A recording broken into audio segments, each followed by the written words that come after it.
दंडवत प्रणाम. मी सतीश दादा गुरु भोजराज बाबाजी अमृते. श्री गोपालकृष्ण मंदिर महानुभाव राजश्रम तामसा, तालुका हदगाव, जिल्हा नांदेड. प्रथमतया मार्गासी अधिकारण दत्तात्रेय प्रभूंच्या श्रीचरणी साष्टांग प्रणिपात करतो. साधनदाता सर्वज्ञ श्री चक्रधर स्वामींच्याही चरणी विनम्र अभिवादन करतो. कैवल्यवासी गुरुमाता तपस्विनी भामाताईजी अमृते श्री गोपालकृष्ण मंदिर तामसा संस्थापक ताईंची अंतःकरणामध्ये आठवण करतो. विद्यागुरुवर्य आदरणीय बाबांना दंडवत प्रणाम. आदरणीय श्रद्धेय गुरुवर्य श्री गोपालकृष्ण मंदिर तामसा संचालक बाबांनाही दंडवत प्रणाम. आदरणीय श्रद्धेय आचार्य प्रवर कवीश्वर कुलाचार्य ज्यांच्या आश्रममधून ही पोथी प्रसारित होते, म्हणजे भानखेडी इथून. आश्रम 2 आहेत अमरावतीला, एक आहे राजापेठला शहरामध्ये, दुसरा आहे श्री गोविंद गुरुकुल महानुभावाश्रम भानखेडी. या आश्रमाचे संचालक आदरणीय बाबांना दंडवत प्रणाम. त्याचप्रमाणे अमृत प्रवर्तक या ग्रुपमध्ये सहभागी असलेल्या सर्व अच्युत गोत्रियासी दंडवत प्रणाम. आणि ज्यांच्या लेखणीतून हा ग्रंथ साकारलेला आहे असे आदरणीय श्रद्धेय चिंतनजनक बाबांनाही दंडवत प्रणाम. अमृत प्रवर्तक व्हॉट्सअप नंबर आणि कॉलिंग नंबर आहे 94 052 75 075. दंडवत हो. आपण श्लोक क्रमांक 5. विभूती शोभितम देहम हार केरु राजितम, हा श्लोक आपण पाहत आहोत. काल आपण विभूती या शब्दाचा अर्थ बघितला, भस्म या शब्दाचा अर्थ बघितला. भस्म म्हणजे एक प्रकारचा अंगारा, आणि तो अंगारा आपण घेतल्याने आपल्याही दुःखांचा नाश होतो, म्हणून त्याला भस्म असं म्हटलेलं आहे. पापांचा नाश करणारा ते दत्तात्रय प्रभूंच्या ठिकाणी जे भस्म दिसतंय ते आमच्या पापांचा नाश करणार आहे, असं कवींनी सांगितलेलं आहे. दुसरा एक मुद्दा सांगितलं की ज्याप्रमाणे राख जळून ती निर्दोष होऊन जाते, त्याचप्रमाणे जो साधक आहे त्याने सुद्धा आपली मलिनमाती करायला सांगितलं, म्हणजे देह कृश रोडक करायला सांगितलं आणि आचार करायला सांगितला. वास्तविक भस्म लावावं का म्हणाले? मग आपली राख कशी होईल? एक राख ती आहे, आणि या जीवालाही एक प्रकारची मलिनमाती करायला सांगितली, म्हणजे राखीप्रमाणे व्हायला सांगितलं, निर्दोष व्हायला सांगितलं. ज्याप्रमाणे चुलीतली राख जळून निर्दोष होते, तसं हा जीवसुद्धा परमेश्वर मोक्ष मार्गाकडे याला जायचं आहे, याला सुद्धा निर्दोष व्हावं लागेल, म्हणून ती मलिन माती सांगितली, म्हणजे देह कृश रोग करायला सांगितलं. ते पण आचार करून. आमच्या ब्रह्मविद्याशास्त्रामध्ये काही अस्थिपरीचे 9 पुरुष सांगितले. ते स्वतःला इतकं संयमित करून. एक पुरुष असा आहे तो दिवसभरामध्ये अर्धीच भाकरी खातो. एक असा आहे पाऊणच भाकरी खातो दिवसभरामध्ये. एक असा आहे चतुर्थांश आहार घेतो, एक संपूर्ण आहार घेतो, एक पाऊण आहार घेतो. हे अस्थिपरीचे पुरुष सांगितले, आणि यांच्या ठिकाणी की ही यांची तपश्चर्या असते. ते सुद्धा आपली स्वतःची मलिन माती करून घेतात, म्हणजे आपला देह कुठे उपयोगी गेला नाही पाहिजे. आमच्या ब्रह्मविद्येमध्ये सांगितलं की आपण कुणाच्या उपयोगी पडू नये. कुणाच्या म्हणजे या प्रपंचाच्या, या देवतेच्या, या जीवांच्या उपयोगी पडू नये. या जीवाने सर्वस्व परमेश्वराच्या अधीन झालं पाहिजे. आपण कुठे अधीन झालो? आपण मुलाबाळांच्या अधीन झालो, आपण पत्नीच्या अधीन झालो, आपण प्रपंचाच्या अधीन झालो. आपण जी विकार आहे, आपण विकाराच्या अधीन झालो. याच्या वेगळं होणं म्हणजे काय करणं? आपली मलिन माती करणं. मग तुम्ही म्हणाल, बाबा आम्ही प्रपंचामध्ये आम्ही मलिन माती कशी नेमकी करायची? मलिन माती म्हणजे नेमकं हेच करायचं की इंद्रियाला संयमित. आता संयमित म्हणजे नेमकं कसं? की एखाद्या गोष्टीची जास्त तुम्हाला हाव आहे किंवा आत्मत्व आहे, ते आत्मत्व सोडून द्यायचं, त्याच्या बाजूला व्हायचं. याला म्हणतात प्रपंचातली मलिन माती. जसं ती तुम्हाला मी संदर्भ सांगितला, ती माती असते, ते कुठल्याच उपयोगी जात नाही, इतकी ती खराब होते. एक माती उपयोगी जाते, एक माती उपयोगी जातच नाही. तसं प्रपंचामध्ये राहून मला आसक्तीच्या वेगळं होता आलं पाहिजे, ती आपली मलिन माती सांगितली. आपण तर काही तेवढा आपला अधिकार थोडीच आहे की आपण तेवढी चर्या करावी किंवा तेवढं आचरण करावं, नाही, पण त्याची सुरुवात मात्र करायची. मग नेमकी मलिन माती म्हणजे आपली नेमकी काय आहे? की ज्यामध्ये जास्त आसक्ती, थोडं थोडं हळूहळू आसक्तीच्या वेगळं, मोहाच्या वेगळं, प्रपंचाच्या वेगळं व्हायचं. अनुसरायचं आहे का पुढे आपल्याला? ज्यांना अनुसरायचं त्यांना मी सांगतो, आपलं अस्तित्व तिकडं काही नाही, हे आपलं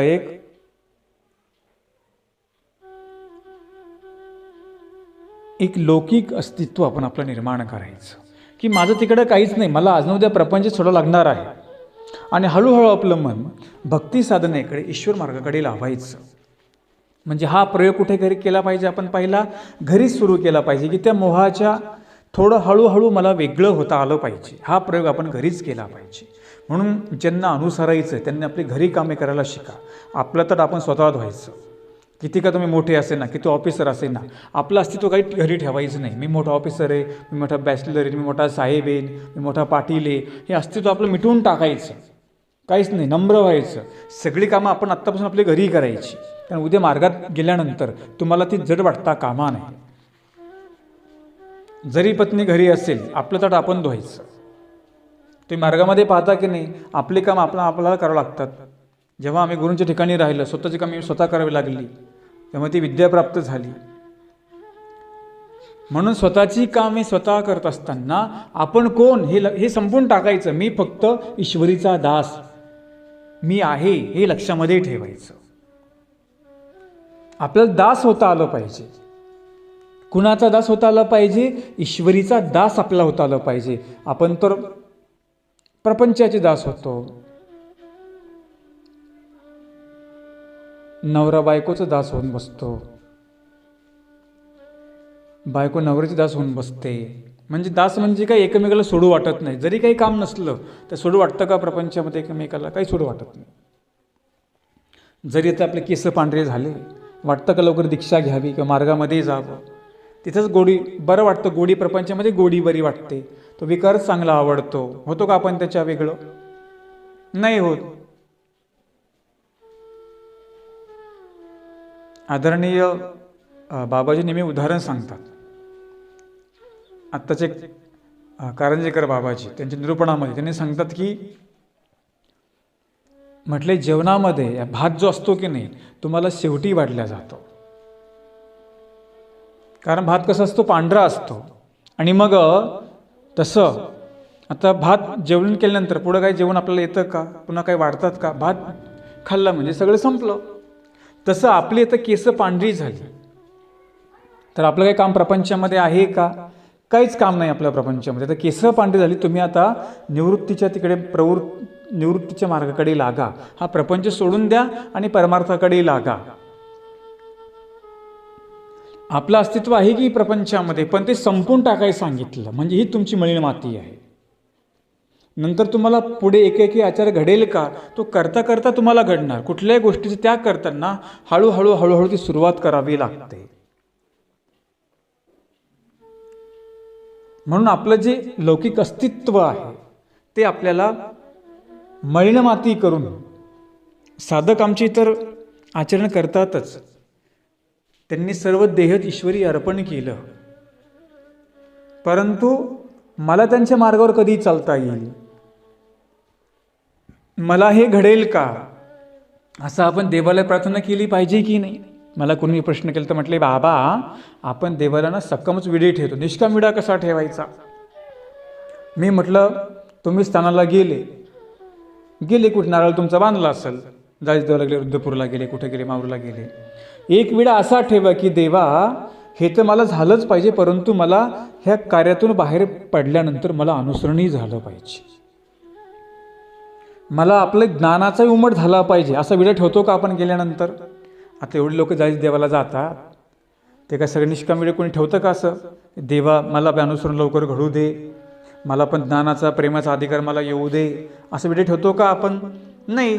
जास्त सकामार्थीच आहे, सकाम तर ठेवाच की, परंतु सकाम करता करता निष्काम विडा असा पण ठेवा.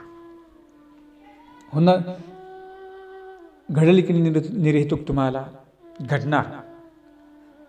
पण प्रत्येकाला पहिली गोष्ट हेतुकच सगळ्या गोष्टी घडतात, आणि हेतू करता करता मग निर्हेतुक घडत असतं. परंतु त्याचा जन्म कुठे झाला? तो हेतू क्रियेमधून झाला. आणि जरी तुम्ही हेतू असेल तर ते म्हणतात की संकल्प सोडून घेत असताना तुमच्याकडून ते म्हणतात की म्हणा निर्हेतुक भजन पूजन कृष्णार्पण. म्हणजे तुमचा हेतू होता, परंतु काय घेतला? तो तोडून घेतलेला गेला, तुटला की नाही हेतू तो, असे.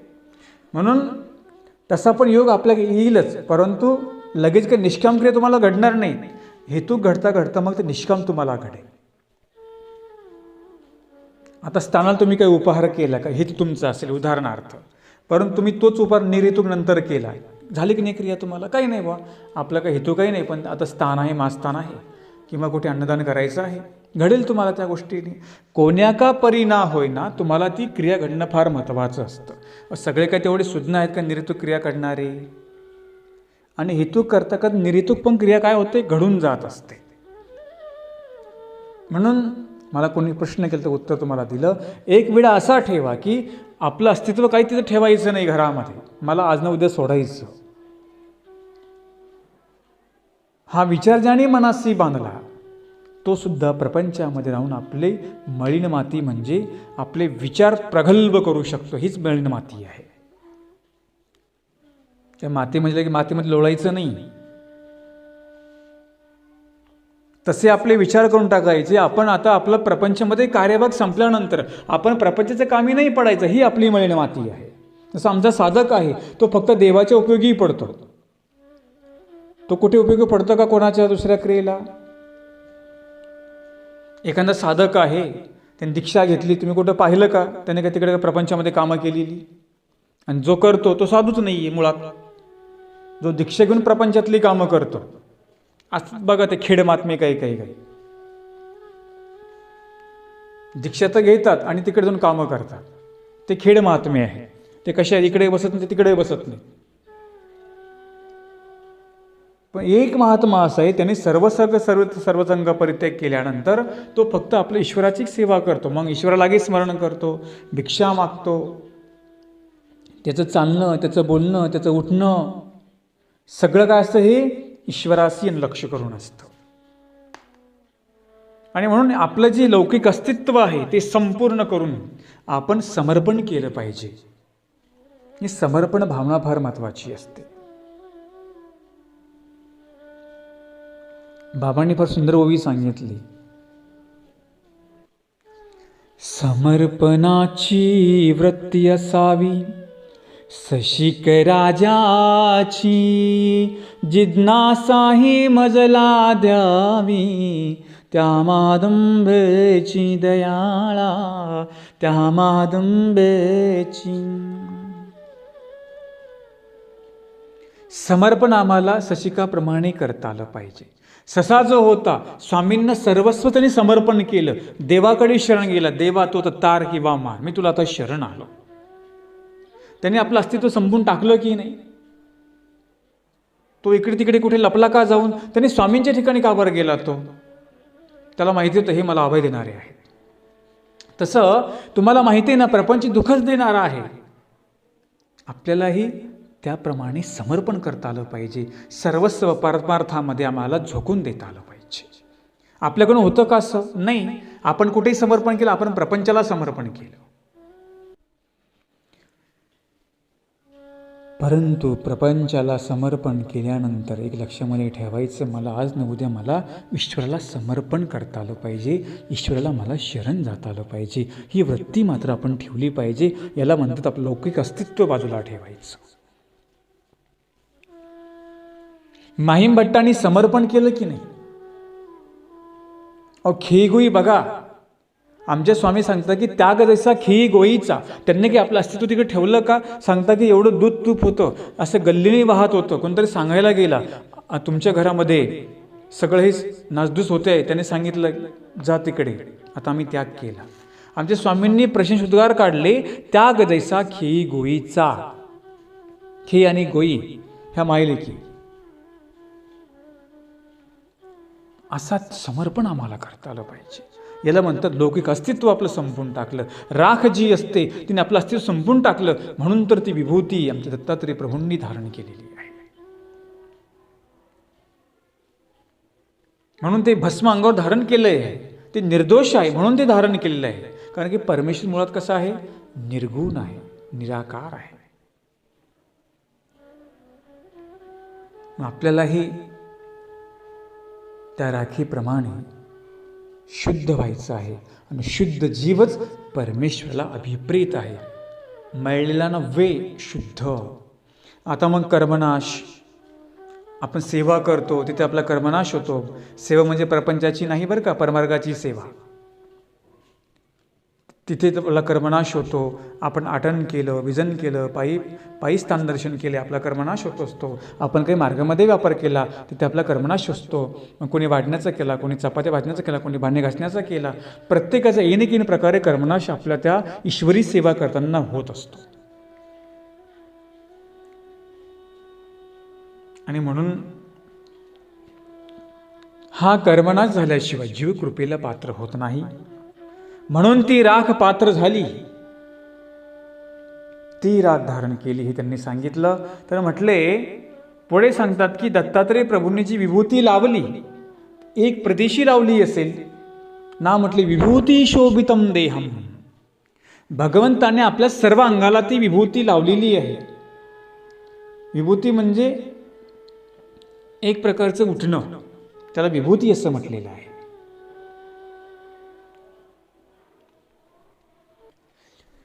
तसं ते उठणं जे आहे दत्तात्रय प्रभूंनी सर्वांगाला लावलेलं आहे. जसं आपण आता उठणे लावतो, फक्त एका ठिकाणी लावतो का? आपण सर्वांगाला उठणे लावतो की नाही?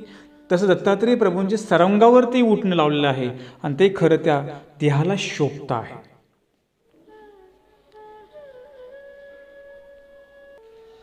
तर म्हटलं एक प्रदेशी नाही लावलं, सर्वांगाला लावलं. कारण की आवडीला कुठे सीमा नसते. ज्या ठिकाणी आवडी असते तिथं कुठली सीमा असते का? आपण आवडीमध्ये काही क्रिया करू शकतो. आवडी असते म्हणून दत्तात्रय प्रभू सर्वांगाला ते उठणं असं त्यांनी सांगितलं.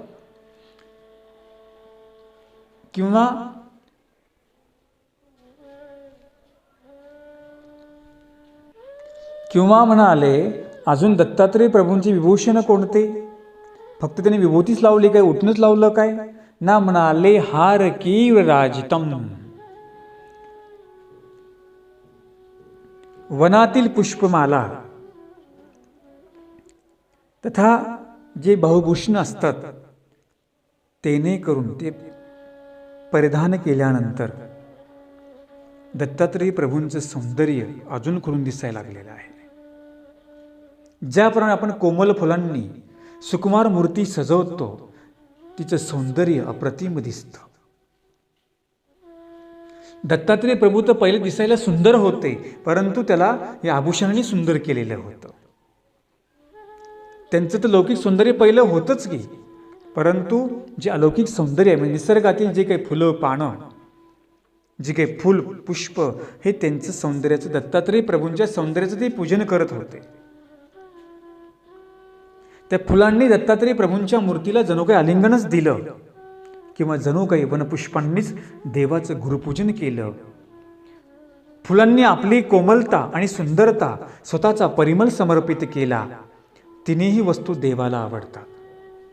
बघा, जे देवाच्या अंगावर चढलं जातं ते सुद्धा किती फुलं पवित्र आहे.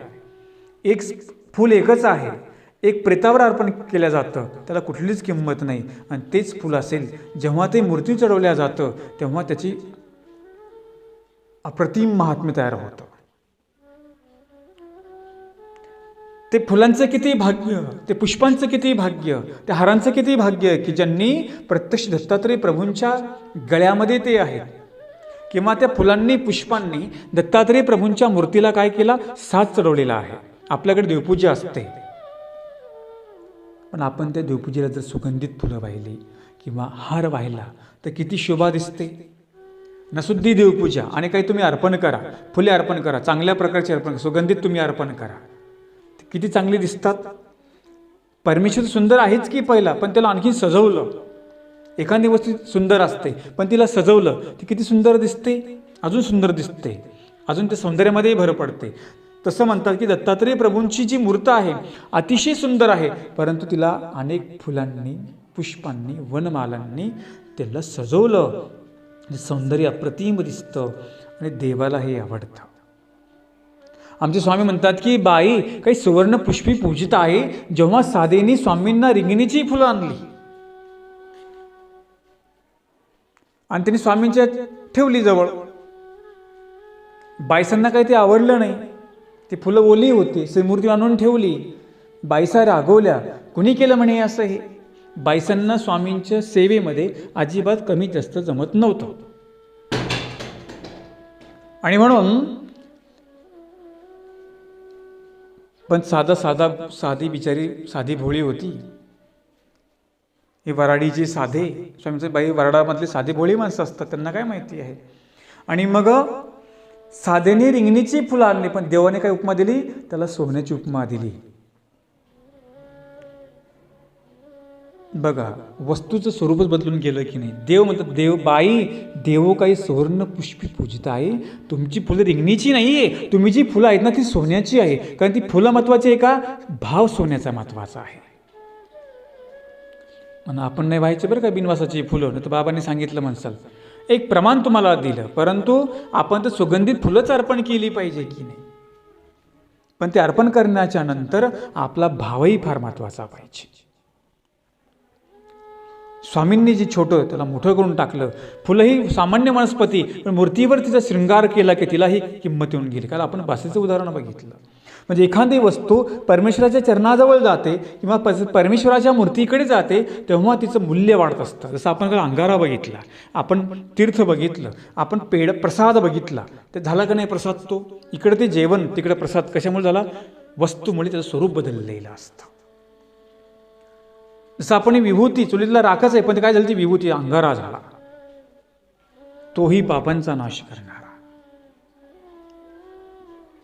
म्हणून मलाही परमेश्वराला अशा प्रकारची पुष्प अर्पण करता आली पाहिजे. मलाही दत्तात्रय प्रभूंचं पूजन मला करता आलं पाहिजे. ते सुगंधित पुष्पांनी मला अर्पण करता आलं पाहिजे. ही सुद्धा भावना आपण मनामध्ये ठेवावी. हार कीर राजितम, अजून देवाचं सौंदर्य खोलून दिसते म्हणाले. तर म्हटलं जे समर्पण केलं त्याचं फलित नेमकं काय आहे मग, तर म्हटलं ते कसं अर्पण करावं ना. अनन्य करुणाकारम, अनन्य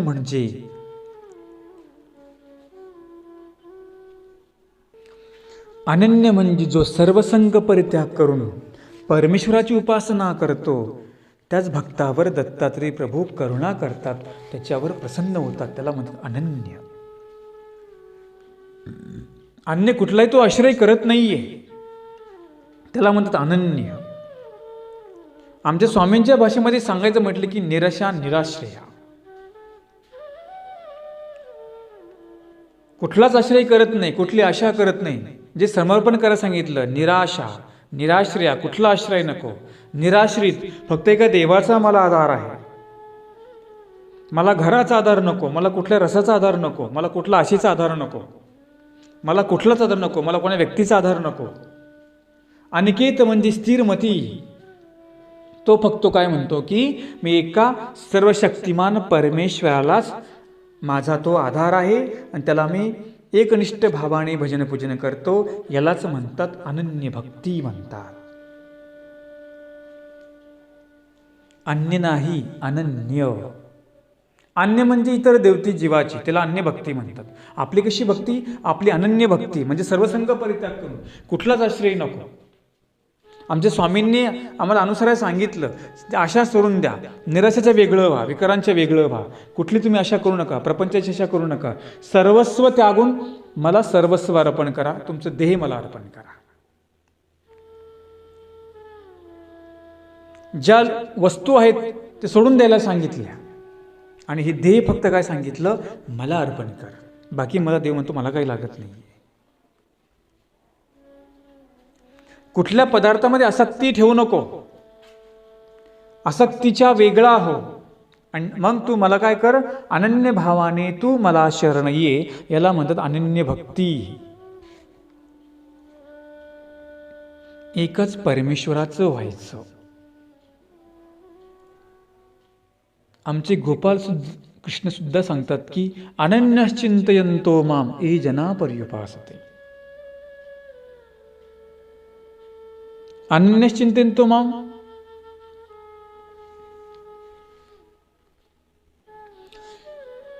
देव सुद्धा सांगतात की अनन्य भावाने जो मला शरण येतो त्याचा मी सांभाळही करतो, त्याचा जो कर्मयोग आहे, त्याचा कर्मयोग म्हणजे एकवट्टा सुद्धा मी योगक्षेप सुद्धा मी चालवतो. फक्त कसं आलं पाहिजे, अनन्य भावाने परमेश्वराला शरण गेलं पाहिजे. म्हणून जो फक्त परमेश्वराचा आधार करतो, पण आपण आधार करतो का हो परमेश्वराचा? आपण तो जीवावर अवलंबून राहतो. प्रपंचामध्ये आपण पाहतो प्रत्येकजण एकमेकावर अवलंबून आहे. आपण काय समजलो, हाच माझा आधार, पतीच माझा आधार किंवा मुलगाच माझा आधार. पत्नी काय समजते, पतीच माझा आधार.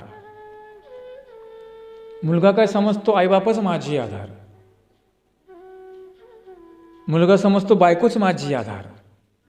असते का ती? फक्त नसते. ती तिथं तुम्हाला कधी पण सोडून जाऊ शकते ना. तुमची पत्नी आहे ती फक्त तुम्हाला स्मशानापर्यंत येते, दरवाजापर्यंत येते. मुलगा जो आहे तो स्मशानापर्यंत येतो. नातेवाईक फक्त तुमच्या सोबत स्मशानापर्यंत येतात. ज्यांचा आपण आधार केला, ज्यांच्या आपण भरोशावर राहिलो, ते आपल्यासोबत शेवटपर्यंत येतात का आपल्या सोबतीला? नाही येत. परंतु परमेश्वर एक असा आहे, तो खरा आपला आधार आहे. निराधार जो जीव, त्याचा आधार कोण? परमेश्वर. आपण निराधारच आहोत ना हो आता. म्हणजे नेमकं कसं? आता प्रपंचामध्ये किती जरी प्रपंच केला, किती काही कमवलं, खूप वेळ त्या प्रपंचाला दिला तुम्ही, शेवटी तुम्ही निराधारच. कारण की तुम्हाला तो सोडून द्यावा लागतो ना. सोडून द्यायचं आहे आणि सोडल्यानंतर तुम्हाला काय देणार? परत तो दुःखच देणार आहे. ज्याने तुम्हाला प्रपंचामध्ये सगळं दिलं तो तुम्हाला काय देणार? नंतर दुःख देणार ना तो. फक्त ते सुख मानलेपणाचं आपल्याकडे असतं. प्रपंच सुखालाही कारणीभूत, दुःखालाही कारणीभूत आहे. सुख म्हणजे काय? फक्त आपण देहात आहे तोपर्यंत मौज मजा मस्ती करतो, हे एक सुख. आणि नंतर मग मेल्यानंतर जे काही आपण त्या प्रपंचामध्ये वाईट कर्म केली, जे काही आपण अघटित क्रिया केल्या, मग ते आपल्याला मरणानंतर ती दुःख आपल्याला मात्र भोगावी लागतात. पण कुणाला? जो परमेश्वराला अनन्य भावे शरण जात नाही तो. म्हणून एका अभंगामध्ये फार सुंदर सांगितलं, अनन्य शरण जावे चक्रधरा, पुन्हा या संसारा येणे नाही. पुन्हा या संसारा येणे नाही. पुन्हा या संसारा येणे नाही. परंतु परमेश्वर जो असा आहे, त्याला जर अनन्य भावनेने शरण गेलं, परमेश्वर सुद्धा भक्ताला आपल्यासारखंच करून टाकतो. आपल्यासारखं म्हणजे काय? आपला आनंद त्याला देऊन टाकतो. कोण? परमेश्वर. आणि ते सुख नित्य आहे. म्हणून एखाद्या स्त्रीला दुःख वाटतं की माझा पती मरण पावला, तोच मला आधार होता. अरे तो फक्त तुझ्या पण एवढाच त्याचा तुला आधार होता. कोणी काही कर्मफळ जोडलं आपल्याला सांगता येतं का? नाही सांगता येत. प्रपंचामध्ये अनेक लोक दुःखी असतात. कोणी म्हणतं मला बायकोच नाही, कोणी म्हणतं मला नवराच नाही, कोणी म्हणतं मला आईबापच नाही. म्हणजे प्रत्येकजण दुःखी आहेच की नाही. आपल्याला काय वाटलं की आपलाच तो आधार होता. आमच्या स्वामीने काय सांगितलं, बाई तुमचा तो म्हणजे परमेश्वर आहे, तो नित्यपती तुमचा. येर मूर्त प्रती सांगितले की नाही. आता कोण्या जरी बाईचा पती तो का अमर राहणार आहे का? किंवा अमर कोणी आहे का इथे? अमर कोणीच नाही आहे. एक निर्दिष्ट तुम्हाला पण जावं लागणार आणि आम्हाला पण जावं लागणार आहे. परंतु आपण अज्ञानामुळे समजलं की हाच माझा आधार. परंतु आपण जर एका परमेश्वराची कास धरली, एका परमेश्वराचा भक्तिमार्ग अवलंब केला, तर परमेश्वर म्हणतात की मी तुला कधी निराधार होऊ देणार नाही. आमचे गोविंदप्रभू बाबा होते, 125 वर्षे राज्य केले रुद्रपूर नगरीमध्ये. माणबा पंथाचे चौथे अवतार गोविंदप्रभू बाबा राहुळबा आमचे बाबा होते. सगळ्यांना काय वाटायचे? ते आधार वाटायचे. निराधारांचे ते आधार होते. मातंगाला वाटायचं, क्षुद्र लोकांनाही वाटायचं. बाबांना सगळे आपलं समजायचे. आमचे परमेश्वर अवतारी सगळ्यांना आपलं समजायचे. आता असा कुठला परमेश्वर भेदभाव केला का? नाही केला. मानवा संप्रदायामध्ये 18 पगड जातीचे लोक यांना इथे प्रवेश असतो. फक्त तो कसा असावा? फक्त तो निर्व्यसनी असावा, हे मात्र बंधन राहतं. आपल्या संप्रदायामध्ये सगळे लोक उपदेशी आहेत. ब्राह्मण, मराठी, देशमुख, सगळे जेवढ्या काही टोटल जाती आहेत ना, सगळे लोक उपदेशी आहेत. इथे भेदभाव आहे का? का तर खऱ्या अर्थानं परमेश्वर जो आहे तो सगळ्यांचा आधार. म्हणून आपण प्रपंचामध्ये जरी राहिलो, जरी काही कोणी आपल्या जवळ नसलं, हे दुःख मात्र करत बसायचं नाही. तुम्हाला दुःख येणारच की हो. एखाद्या बाईचा नवरा मेला, तिला आठवण येणारच की. परंतु शेवटी आधार कोणाचा आपल्याला आहे? ईश्वराचा. जी उपदेशी वर्ग आहे त्यांनी कमीत कमी लक्षामध्ये ठेवा की जरी तुमच्या जीवनात अशा काही घटना होतात, असे काही प्रसंग येतात, तर लगेच काही देव आणि धर्म सोडून द्यायचा नाही. अरे पती गेला, त्यांनी ते तुम्हाला धर्म दिला, तो पुढे चालवा ना. आता एखाद्याचे गुरु गेले, मग तो का शिष्य धर्म सोडून देतो का लगेच? नाही. जे गुरुंनी संस्कार दिले किंवा त्यांना जे काही दिला धर्म, तो कुठे राहून त्याचं आचरण करू शकतो ना. बरोबर आहे, गुरु गेले, एक चिंतन गेलं, बरोबर आहे. परंतु त्यांनी जो काही धर्म आम्हाला दिला तो तर आपण पुढे जोपासू शकतो की नाही? काही ठिकाणी असं होतं, काही बायांचे ते म्हणजे पती मरण पावतात, उपदेशी असतात आणि ते सगळं बंद करून टाकतात. तसं करू नका. जरी तुमचा पती गेलाय ना, त्याने तुम्हाला जो धर्म दाखवलेला आहे त्या धर्माप्रमाणे आचरण करा. तुमची मुलं बाळे तशा प्रकारे घडवा आणि अनुसंधान कुठे ठेवा? ईश्वराशी अनुसंधान ठेवा. व काय होत असते? त्याचे भोग नंतर सगळे भोगावे लागतात. म्हणून आपण सुद्धा परमेश्वराला अनन्य भावे शरण गेल्यानंतर परमेश्वर आपल्याला पुन्हा या सृष्टीमध्ये येऊ देत नाहीत. कारण की आमच्या स्वामींनी सांगितलं की सृष्टीमध्ये जीवदेवत्याचे करण केल्यानंतर या जीवाचं मुंचन होत नाही. फक्त काय सांगितलं? माहीम भट्टांना डोमेग्रामला पूर्वी सांगितली, तिथे फार मुद्दा सांगितला की दास्य मोचक, जो आमचं म्हणजे परमेश्वराचं दास्य म्हणजे सेवा करतो, त्याचं आम्ही काय करत असतो? त्या जीवाचं आम्ही मुंचन करत असतो. म्हणून जर तसं नसतं तर मग देवदेवतेला शरण जा म्हटले असते, परमेश्वर जीवाला शरण जा म्हटले असते. आम्हालाच का शरण या म्हटले इथे? कारण आम्ही जीवाला मुक्त करू शकतो, आम्ही त्याला मोक्ष देऊ शकतो. देवतेकडे मोक्ष नाही आहे. तुम्ही किती 1 कोटीचे तपश्चर्या करा, पण 1 कोटी तुमचं जरी फळ झालं तरी परत तुम्हाला तिथून ढकलून ती खाली देते. तुमचं फळ संपलं की देवता तुम्हाला खाली हकलते. जसं सत्ता संपली, खुर्ची गेली, तसं त्यांचं फळ संपलं की आपल्याला पुन्हा पतन करावं लागतं. म्हणून परमेश्वर तसा नाही आहे. परमेश्वर म्हणतो की जो मला अनन्यभावे शरण येतो त्याला मी कधी पुन्हा पतन होऊ देत नाही, त्याला मी माझा नित्य निरानंद आनंद देतो. हे या श्लोकामध्ये सांगितलं. आणि या दत्तात्रय प्रभूंच्या 5व्या श्लोकामध्येही आम्हाला सांगितलं कवींनी की अनन्यभावे शरण जा. जो परमेश्वर अनेक सौंदर्याने परिपूर्ण आहे. दत्तात्रेय महाराजांचा विषय सांगतात की अशा प्रकारे दत्तात्रेय प्रभूंना अनन्यभावे शरण गेल्यानंतर, परमेश्वराला अनन्यभावे शरण गेल्यानंतर सर्व देव तुमची सर्व काळजी करतो. हे लक्षामध्ये ठेवा. जरी तुम्ही प्रपंचामध्ये उपदेश घेतलेला आहे, तुमची सुद्धा काळजी कुणाला आहे? देवालाच आहे. फक्त आपण त्या प्रपंचामध्ये राहून सुद्धा एकनिष्ठतेने एका परमेश्वराची भक्ती मला करता आली पाहिजे. मी जर देवाचं नाम घेतलं, जर विशेष माझ्याकडे आहे, तर मी कुठल्या अन्य देवतेची उपासना मी करणार नाही, हा निश्चय ठाम मनामध्ये केला. याला म्हणतात अनन्य भक्ती. ही आपली सुरुवात आहे. ठाम राहावं लागतं की नाही? ठाम राहिल्याशिवाय काही साध्य होतं का? अजिबात साध्य होत नाही. तसं परमेश्वर प्राप्त करायचं आहे, ठाम राहावं लागतं, निश्चिती करावं लागते, तेव्हा सगळं भेटतं. जो ठाम राहील, जो अनन्यभावाने शरण जाईल, परमेश्वर त्यालाच काय देतील? आपलं फळ देतील, मोक्ष देतील, सुख देतील. अशा प्रकारे श्लोकामध्ये सांगितलं. अशा प्रकारे दत्तकवच महाभाष्याचा 5वा श्लोक या ठिकाणी संपूर्ण झाला.